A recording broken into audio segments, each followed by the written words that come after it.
السلام علیکم سامعین، بسم اللہ الرحمن الرحیم۔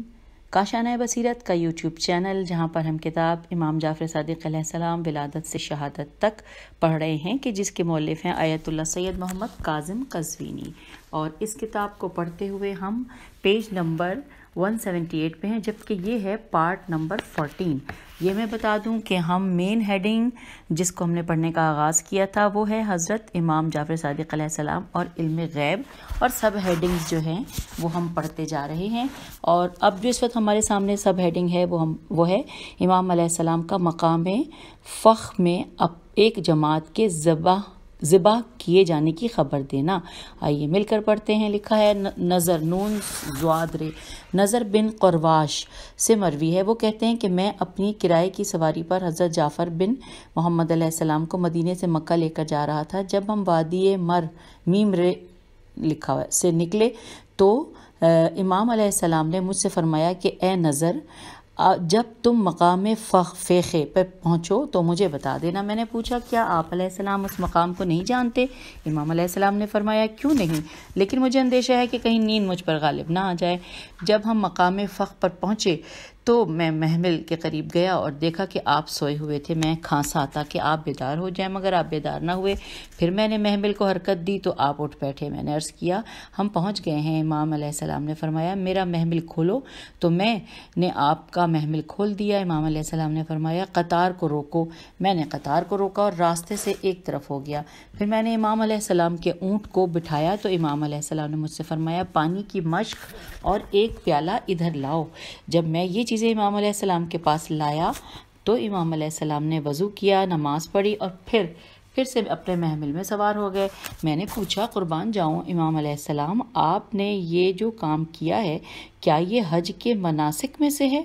امام علیہ السلام نے فرمایا نہیں، بلکہ یہاں میرے اہل بیت علیہم السلام میں سے ایک شخص کو ایک جماعت میں قتل کیا جائے گا کہ جن کی روحیں ان کے جسموں میں سے پہلے جنت میں جائیں گی۔ اچھا، اب آگے لکھا ہے، تھوڑی سی ہیڈنگ ہے کہ امام علیہ السلام کو علم المنایا والبلایا عطا کیا گیا تھا۔ آئیے اس ہیڈنگ کے بارے میں پڑھتے ہیں۔ لکھا ہے حضرت مفضل بن عمر سے مروی ہے، وہ کہتے ہیں کہ میں نے حضرت امام ابو عبداللہ علیہ السلام کو یہ فرماتے ہوئے سنا کہ آپ نے ارشاد فرمایا، ہم پیج 179 پہ آ گئے ہیں، کہ مجھے کچھ ایسی خوبیاں عطا کی گئی ہیں کہ جن میں مجھ سے پہلے کسی نے بھی سبقت حاصل نہیں کی۔ مجھے علم المنایا والبلایا اور فصل خطاب عطا کیا گیا ہے، اور مجھ سے پہلے اسے کسی نے بھی بیان نہیں کیا۔ جو چیز مجھ سے غائب ہے وہ مجھ سے چھپ نہیں سکتی۔ میں خدا کی طرف سے بشارت دیتا ہوں اور اسے اس کی جانب سے عطا کرتا ہوں، اور یہ سب خدا بند سبحان کا مجھ پر احسان ہے کہ اس نے مجھے اپنے علم سے اس پر قدرت عطا کی ہے۔ میں کہتا ہوں واضح رہے کہ یہاں سبقت نہ کرنے والوں سے مراد عام لوگ ہیں، نہ کہ ائمہ اہل بیت علیہم السلام۔ اچھا سامعین، اب اگلی ہیڈنگ ہے کہ امام علیہ السلام کا ایک شخص کو اس کی والدہ کے ساتھ بے ادبی کی وجہ سے ناراض ہونا۔ آئیے پڑھتے ہیں۔ لکھا ہے ابراہیم بن محزم رضی اللہ سے مروی ہے، وہ کہتے ہیں کہ میں ایک رات شام گزار کر حضرت امام جعفر صادق علیہ السلام کے پاس سے اپنے گھر آیا۔ میری ماں میرے ساتھ رہتی تھی۔ میرے اور میری ماں کے درمیان جھگڑا ہو گیا اور میں انہیں غصے میں کچھ کہہ گیا۔ دوسرے دن صبح کی نماز کے بعد جب میں حضرت امام جعفر صادق علیہ السلام کے پاس گیا تو سب سے پہلے امام علیہ السلام نے مجھ سے یہ بات کی کہ اے ابو محزم، تمہارے اور تمہاری والدہ کے درمیان گزشتہ رات کیا بات ہوئی اور تو نے کیوں اپنی والدہ کے خلاف سخت زبان استعمال کی؟ کیا تم نہیں جانتے کہ اس کا پیٹ تمہارا وہ گھر تھا جس میں تم رہتے تھے، اس کی آغوش تمہارا وہ گہوارہ ہے کہ جس میں تم سویا کرتے تھے، اور جس کا سینہ وہ ظرف ہے کہ جس سے تم سیراب ہوا کرتے تھے؟ وہ کہتا ہے میں نے عرض کیا کیوں نہیں؟ اس پر امام علیہ السلام نے ارشاد فرمایا کہ تم اپنی والدہ ماجدہ سے غصے میں بات نہ کیا کرو۔ آئیے آگے چلتے ہیں۔ اگلی ہیڈنگ ہے امام علیہ السلام کا ایک شخص کو پست لوگوں کے ساتھ بیٹھنے سے روکنا۔ لکھا ہے ابن ابی یافور یہ این فیواورے سے مروی ہے، وہ کہتے ہیں کہ حضرت امام جعفر صادق علیہ السلام کی خدمت میں موجود تھا تو ایک اچھی شکل و صورت والے شخص نے امام علیہ السلام کی بارگاہ میں حاضری کا شرف حاصل کرنے کی اجازت چاہی تو امام علیہ السلام نے فرمایا کہ کمینے لوگوں سے بچ کر رہو۔ پیج 180 راوی کہتا ہے کہ میں زیادہ دیر وہاں نہ بیٹھا اور وہاں سے نکلا اور میں نے اسے غالی پایا۔ اس حدیث کی وضاحت یہ ہے کہ وہ شخص صرف امام علیہ السلام کی خدمت میں داخل ہی ہوا تھا کہ امام علیہ السلام نے اس سے فرمایا کہ کمینے لوگوں سے بچو، یعنی اس کی صحبت میں بیٹھنے سے اجتناب کرو۔ جب وہ شخص امام علیہ السلام کے پاس سے نکلا تو راوی کو بھی بے سکونی ہوئی اور وہ اس کے پیچھے پیچھے نکل پڑا، اور جب راوی نے لوگوں سے اس شخص کے بارے میں سوال کیا تو انہوں نے بتایا کہ یہ منحرف غالیوں میں سے ہے۔ اس سے راوی کو امام علیہ السلام کے فرمان کا معنی سمجھ میں آ گیا کہ جب امام علیہ السلام اسے ان لوگوں کی صحبت میں اجتناب کا فرما رہے تھے کیونکہ یہ لوگ ہی ان کے غالی اور راہ راست سے منحرف ہونے کا سبب تھے۔ اچھا، اگلی ہیڈنگ ہے امام علیہ السلام کا ایک شخص کو والی کے اس کے ساتھ طرز عمل کے بارے میں بتانا۔ لکھا ہے محمد بن سعید نے حضرت امام جعفر صادق علیہ السلام سے درخواست کی کہ آپ محمد بن ابی حمزہ الصمالی کو ان کے خراج کی تاثیر کی بنا پر ایک رقعہ تحریر کریں۔ امام علیہ السلام نے فرمایا اسے کہنا کہ میں نے حضرت امام جعفر صادق علیہ السلام بن محمد علیہ السلام کو یہ فرماتے ہوئے سنا۔ آپ فرما رہے تھے کہ انورٹڈ کاما کہ جس نے ہمارے موالی کی عزت کی تو اس کی خدا کی کرامت سے ابتدا کی،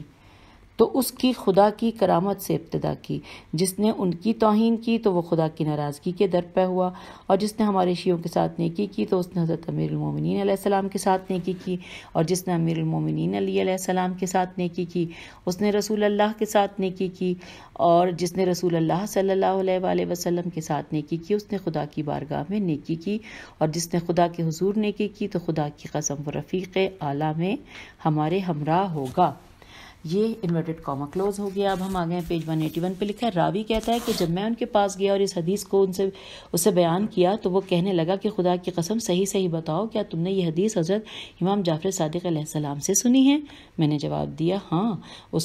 اس نے مجھے بٹھایا اور پھر کہا کہ محمد بن سعید پر کتنا خراج ہے؟ اس نے کہا 60,000 درہم۔ اس نے کہا اس کا نام دیوان سے محو کر دو۔ پھر اس نے مجھے ایک تھیلا، ایک کنیز اور زین و لگام سمیت ایک خچر دیا۔ راوی کہتا ہے کہ جب میں حضرت امام جعفر صادق علیہ السلام کی خدمت میں آیا تو امام علیہ السلام میری جانب دیکھ کر مسکرائے اور فرمایا کہ اے ابا محمد، کیا تم مجھے بتاؤ گے یا میں تمہیں بتاؤں؟ میں نے عرض کیا اے فرزند پیغمبر، آپ بتائیں تو زیادہ بہتر ہے۔ پھر امام نے مجھے سارا واقعہ بتایا اور خدا کی قسم امام نے مجھے ویسا ہی بتایا کہ جیسا میرے ساتھ ہوا تھا، اور امام علیہ السلام کے بیان سے ایسا معلوم ہوتا تھا کہ گویا امام علیہ السلام اس دوران میرے ہمراہ تھے۔ اچھا، اب اگلی ہیڈنگ ہے کہ امام علیہ السلام کا کچھ لوگوں کو ان کی وفات سے پہلے ان کے مدفن کے بارے میں بتانا۔ لکھا ہے محمد سبھائی سے مروی ہے، وہ کہتے ہیں کہ میں مکہ مکرمہ میں معروف بن خربوز کے ساتھ بیٹھا ہوا تھا۔ ہم ایک جماعت کی صورت میں بیٹھے ہوئے تھے، ہمارے پاس سے کچھ لوگ گدھوں پر سوار ہو کر گزرے۔ یہ اہل مدینہ میں سے تھے اور ان کا ارادہ عمرہ کرنے کا تھا۔ ہم سے معروف نے کہا ان سے پوچھو کہ ان کے پاس اس کی کچھ خبر ہے؟ ہم نے ان سے سوال کیا تو وہ کہنے لگے عبداللہ بن الحسن فوت ہو گیا ہے۔ یہ بات ہم نے معروف کو بتائی۔ جب یہ لوگ چلے گئے تو کچھ اور لوگ آ گئے۔ معروف نے ہم سے کہا کہ ان سے بھی پوچھ لو آیا ان کے پاس بھی کوئی خبر ہے؟ ہم نے ان سے پوچھا تو انہوں نے بتایا کہ عبداللہ بن الحسن پر غشی طاری ہو گئی تھی مگر اب اسے افاقہ ہو گیا ہے اور سوالیہ نشان۔ ہم آ گئے پیج 82 پہ۔ انہوں نے یہ بات معروف کو بتائی تو اس نے کہا میری سمجھ میں نہیں آتا کہ یہ لوگ کیا کہتے ہیں اور ان لوگوں نے کیا کہا ہے۔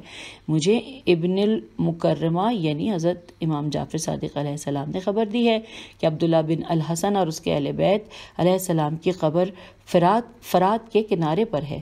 راوی کہتا ہے ان لوگوں کی وفات کے بعد ابو الدوانیق نے انہیں اٹھا کر لے گیا تھا اور ان کی قبریں فرات کے کنارے بنائی گئیں۔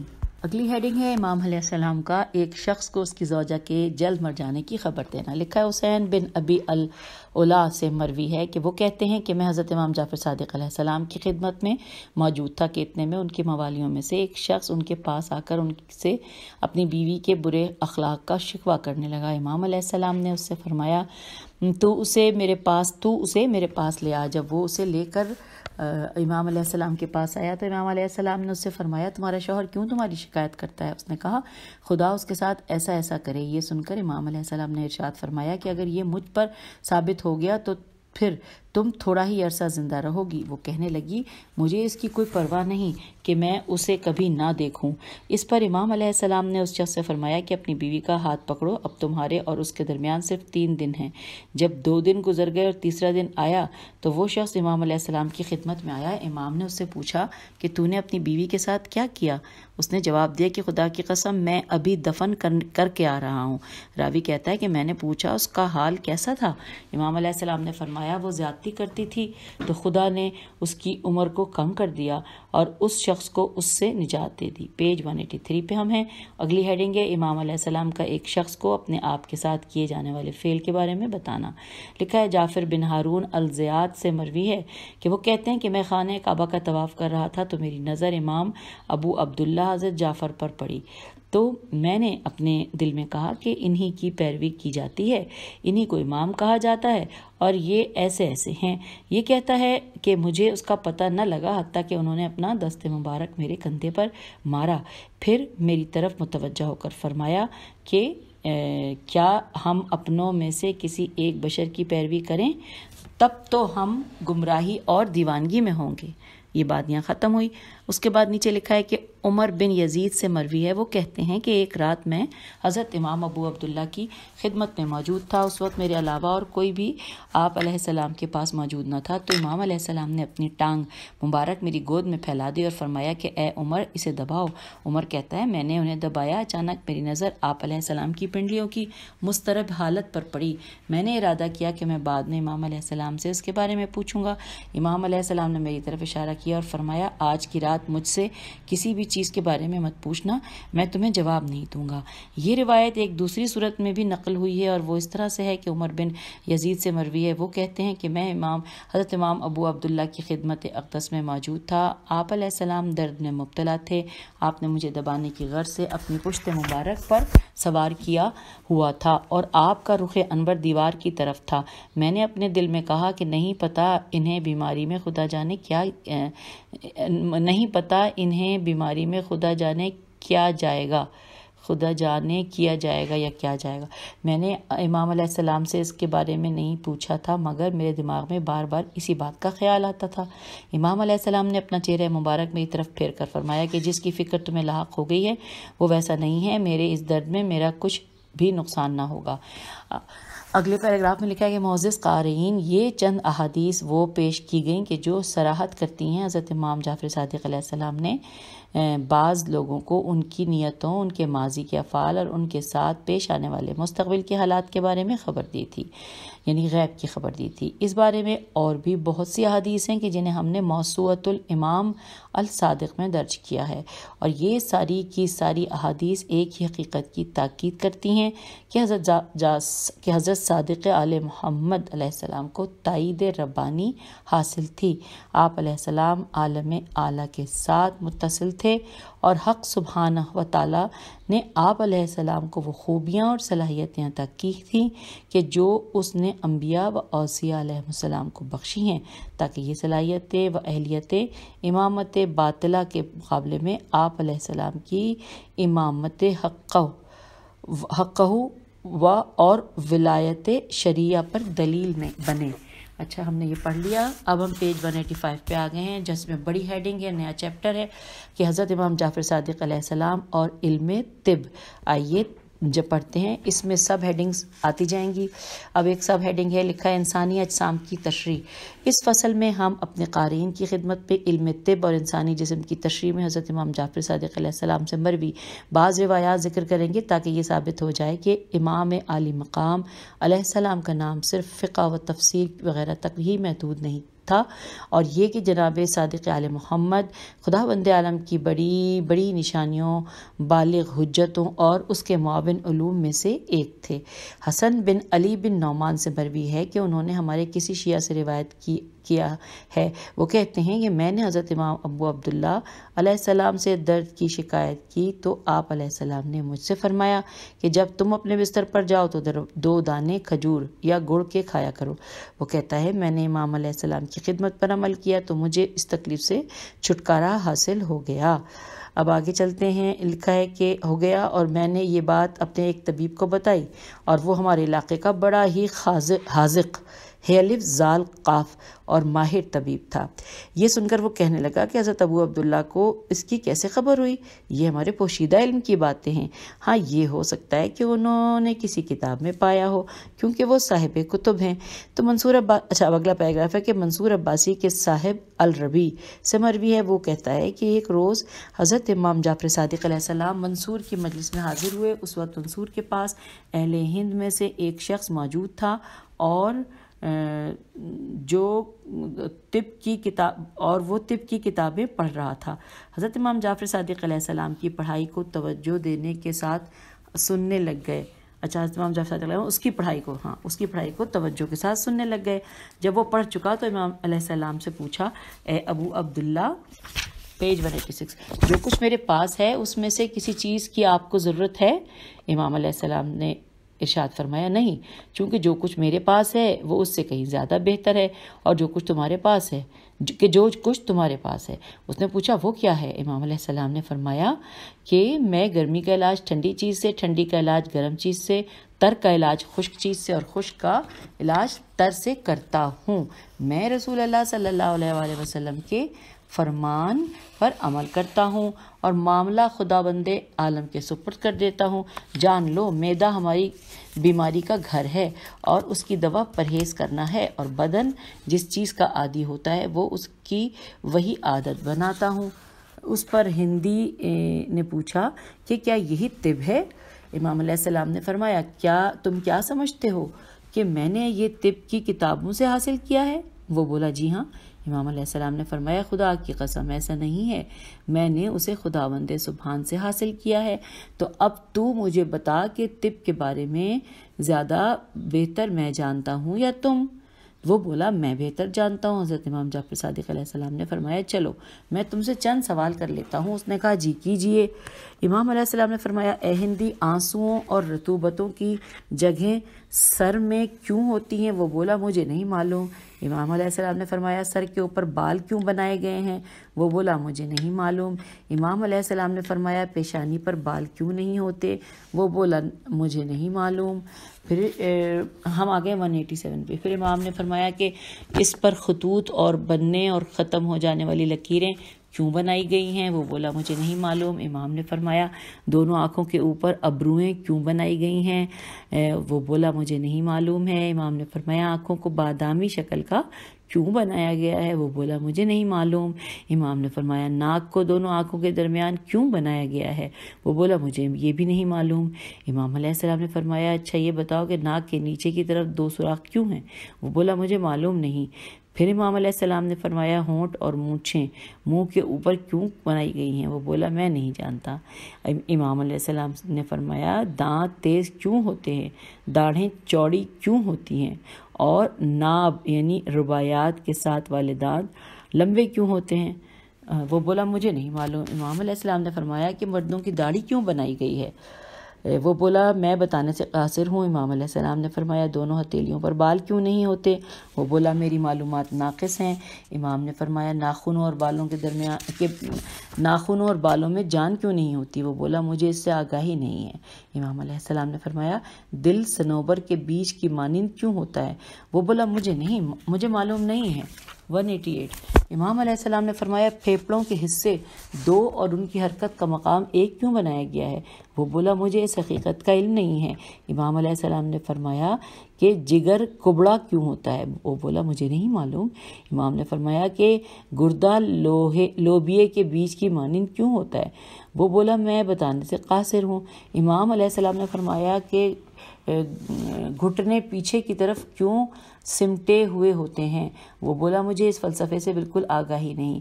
امام علیہ السلام نے فرمایا کہ پاؤں میں زخم کیوں ہوتا ہے؟ وہ بولا، مجھے نہیں معلوم۔ اب اگلا پیراگراف لکھا ہے کہ حضرت امام جعفر صادق علیہ السلام نے ارشاد فرمایا کہ مجھے یہ سب کچھ معلوم ہے۔ وہ کہنے لگا کہ آپ ان سوالوں کے خود ہی جوابات بیان فرمائیے۔ امام علیہ السلام نے فرمایا سر میں آنسوؤں اور رطوبتوں کی جگہ اس لیے ہوتی ہیں کیونکہ اگر یہ نہ ہوتی تو یہ گرمی کی شدت جلد ہی پھٹ جاتا، چنانچہ اس میں ان مقامات سے ہونے کی وجہ سے اس کے پھٹ جانے کا خوف اس سے دور ہو گیا۔ اس کے اوپر بال اس لیے پیدا کیے گئے تاکہ ان کے ذریعے یہ تیل دماغ تک پہنچے، اس کے اطراف سے بخار کو نکال دے اور اس پر وارد ہونے والی گرمی اور سردی سے اسے بچائے رکھے۔ پیشانی پر بال اس لیے نہیں ہوتے تاکہ جس کے ذریعے سے آنکھوں میں تیزی سے نور پہنچے۔ پیشانی کے اوپر لکیریں اور مٹ جانے والے خطوط اس لیے بنائے گئے ہیں تاکہ یہ پسینے کو آنکھوں میں پہنچنے سے اتنی دیر کے لیے روک کر رکھیں تاکہ انسان خود اسے صاف کر لے کہ جس طرح زمین کی نہریں پانی کو روک کر رکھتی ہیں۔ پیج 189۔ آنکھوں کے اوپر بھویں اس لیے بنائی گئی ہیں تاکہ آنکھوں میں حسب ضرورت روشنی داخل ہو۔ اے ہندی، کیا تم نہیں دیکھتے کہ جو شخص بہت زیادہ روشنی میں ہوتا ہے وہ اپنی آنکھوں پر ہاتھ رکھ لیتا ہے تاکہ ان تک روشنی بقدر ضرورت پہنچے۔ ناک کو دونوں آنکھوں کے درمیان اس لیے قرار دیا ہے تاکہ نور 2 قسموں میں تقسیم ہو کر آنکھ تک برابر پہنچے۔ آنکھ بادام کی شکل میں اس لیے ہوتی ہے تاکہ اس میں میل وغیرہ دوا کے ساتھ چلنے لگے اور اس کی بیماری باہر نکل آئے، اور اگر یہ مربع نما بیضوی صورت میں ہوتی تو نہ اس میں میل چلتی، نہ اس تک دوا پہنچتی اور نہ ہی اس کی بیماری نکلتی۔ ناک کی نچلی طرف سوراخ اس لیے رکھا گیا ہے تاکہ دماغ سے جاری ہونے والی فاسد رطوبت اس سے نکل جائے اور خوشبوئیں مشام تک پہنچ جائیں۔ چنانچہ اگر یہ سوراخ اس کے اوپر کی طرف ہوتا تو نہ تو اس سے فاسد رطوبتوں کا اخراج ممکن ہوتا اور نہ ہی خوشبو کو محسوس کیا جا سکتا۔ مونچھوں اور ہونٹوں کو منہ سے اوپر اس لیے بنایا گیا ہے تاکہ دماغ سے بہنے والی رطوبت منہ میں نہ جائے اور ان کا کھانا پینا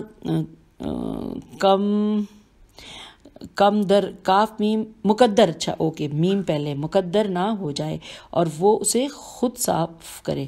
اچھا، مردوں کی داڑھی اس لیے بنائی ہے تاکہ انہیں دیکھنے کی ضرورت محسوس نہ ہو اور اس کے ذریعے سے مرد و زن کی شناخت ہو جائے۔ دانتوں کو تیز اس لیے بنایا گیا ہے کیونکہ ان کے ذریعے سے خوراک کو چبایا جاتا ہے۔ داڑھ چوڑی اس لیے ہوتی ہے کیونکہ اس کے ذریعے سے خوراک کے چھوٹے چھوٹے ٹکڑے کیے جائیں اور اسے چبایا جائے۔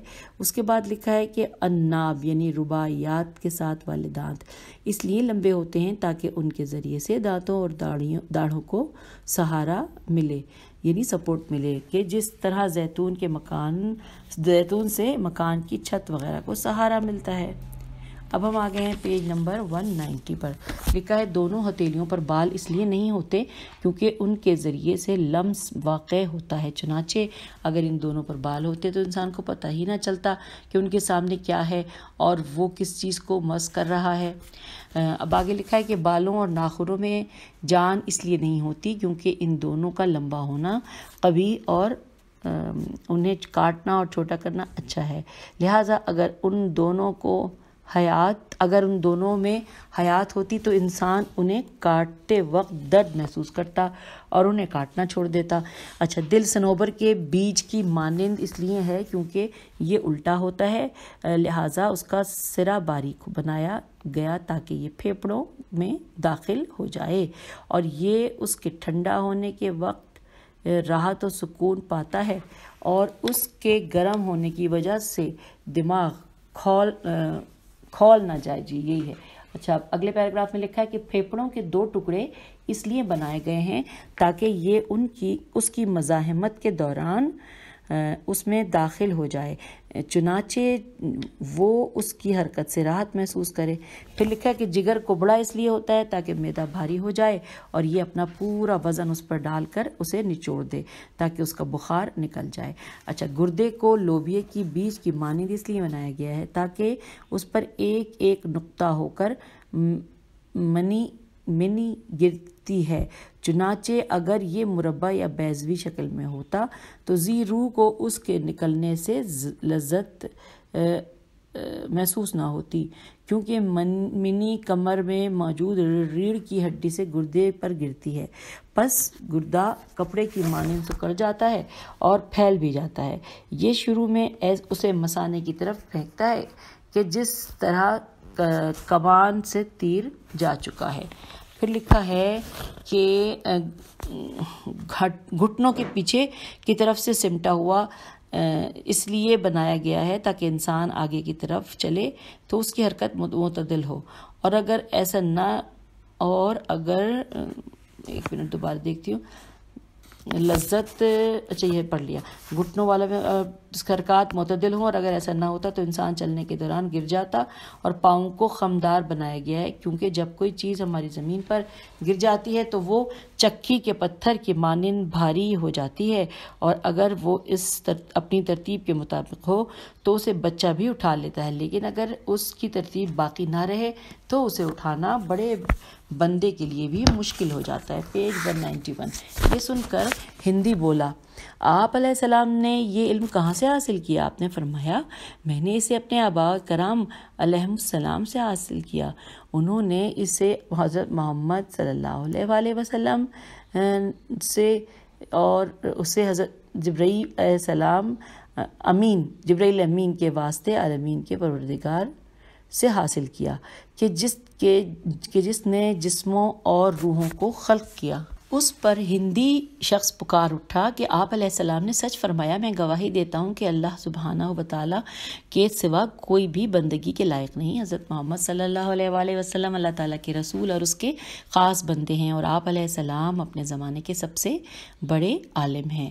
سالم الزریر سے مروی ہے کہ ایک نصرانی نے حضرت امام جعفر صادق علیہ السلام سے جسم کی تفصیل کے بارے میں پوچھا تو آپ علیہ السلام نے ارشاد فرمایا، بے شک خداوند متعال نے انسانی جسم میں 12 جوڑ 246 ہڈیاں اور 360 رگیں بنائی ہیں۔ رگیں انسان کے پورے جسم کو سیراب کرتی ہیں، ہڈیاں ان رگوں کو قابو میں رکھتی ہیں، گوشت ان ہڈیوں کی حفاظت کرتا ہے اور پٹھے گوشت کو کنٹرول میں رکھتے ہیں۔ اس نے انسان کے دونوں ہاتھوں میں 82 یعنی 82 ہڈیاں بنائیں، ایک ہاتھ میں 2 بازو میں، ایک اور کندھے میں 3، اور یہ سب ملا کر 41 بنتی ہیں۔ ایک دوسرے ہاتھ کی ہڈیاں بھی اسی طرح ہی ہیں۔ اچھا جی، ایک دوسرے نہیں لکھا ہے، اور دوسرے ہاتھ کی ہڈیاں بھی اسی طرح ہی ہیں۔ اگلے پیراگراف میں لکھا ہے، انسان کی ٹانگ میں 43 یعنی 43 ہڈیاں ہوتی ہیں، اور ان کی تفصیل کچھ یوں ہے کہ 35 ہڈیاں پاؤں میں اور 2 ہڈیاں پنڈلی میں، 3 ہڈیاں گھٹنے میں، 1 ہڈی ران میں اور 2 ہڈیاں کولہوں میں۔ اس طرح دوسری ٹانگ کی بھی 43 ہڈیاں ہوئیں۔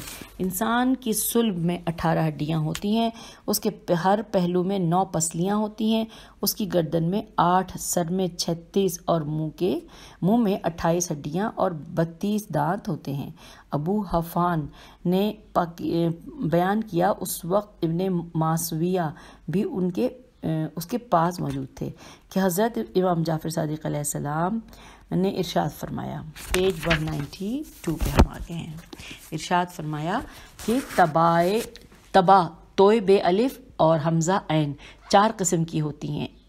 پہلے انورٹڈ کاما میں لکھا ہے خون، یہ غلام ہوتا ہے اور کبھی کبھی غلام اپنے آقا کو مار بھی دیتا ہے۔ دوسرا لکھا ہے ہوا، یہ دشمن ہوتی ہے، اگر آپ اس سے بچنے کے لیے ایک دروازہ بند کریں تو یہ دوسرے دروازے سے آ جاتی ہے۔ پھر لکھا ہے بلغم، یہ ایک فرشتہ ہے کہ جو خیال رکھتا ہے۔ پھر لکھا ہے المرت یعنی صفرا، اور لکھا ہے اس کے نیچے کہ یہ زمین کی مانند ہوتا ہے، اور جب زمین کانپتی ہے تو اس پر موجود چیزیں بھی آ کر رک جاتی ہیں۔ کانپتی ہے تو اس پر موجود چیزیں بھی کانپتی ہیں۔ اچھا، یہ سن کر ابن ماسویہ نے کہا کہ یہ پھر سے بتاؤ۔ باخدا ایسا تو جالینوس نے بھی نہیں بیان کر سکتا۔ حشام بن سالم سے مروی ہے، انہوں نے حضرت امام جعفر صادق علیہ السلام سے نقل کیا ہے کہ آپ نے ارشاد فرمایا کہ جب تم میں سے کسی کو دانے یا پھوڑے نکل آئیں تو اسے چاہیے کہ وہ انہیں باندھ لے اور تیل یا گھی سے اس کا علاج کرے۔ حضرت ابو بصیر سے مروی ہے، انہوں نے حضرت امام صادق علیہ السلام سے نقل کیا، آپ نے ارشاد فرمایا کہ جب تم اپنے سر میں خارج کرنا چاہو تو آرام سے کرو اور ناخنوں سے نہیں بلکہ انگلیوں کے کناروں سے کرو، انورٹڈ کاما کلوز۔ اس کے بعد لکھا ہے کہ عبد الرحمن بن کثیر سے مروی ہے، وہ کہتے ہیں کہ میں حضرت امام جعفر صادق علیہ السلام کے پاس موجود تھا کہ اتنے میں محزم میم ہے زے میم آ گیا۔ امام علیہ السلام نے مجھ سے فرمایا کہ ہماری کنیز کو بلاؤ کہ وہ ہمارے پاس تیل اور سرما لے کر آئے۔ میں نے اسے بلایا تو وہ ایک بنفشہ کی شیشی لے کر آئی۔ اس روز شدید قسم کی سردی تھی۔ محزم نے اس میں سے تھوڑا سا انہیں سکون دینے کے لیے لگایا اور اس کے بعد پوچھا میں قربان جاؤں یہ سردی اور بنفشہ؟ امام نے فرمایا اس میں حیرت کی کون سی بات ہے؟ محزم نے عرض کیا کوفے کے طبیب کہتے ہیں کہ بنفشہ ٹھنڈا ہوتا ہے۔ امام علیہ السلام نے فرمایا یہ گرمیوں میں ٹھنڈا اور سردیوں میں گرم اور آرام دہ ہوتا ہے۔ یہاں پر ہم اب اس گفتگو کو ختم کرتے ہیں کیونکہ اس سے آگے پھر نئے سوال کے ساتھ نئی گفتگو اور نئی ریڈنگ کا نئے پارٹ کا آغاز کریں گے۔ تو پیج 192 پہ ہم اجازت چاہتے ہیں۔ خدا حافظ، فی امان اللہ۔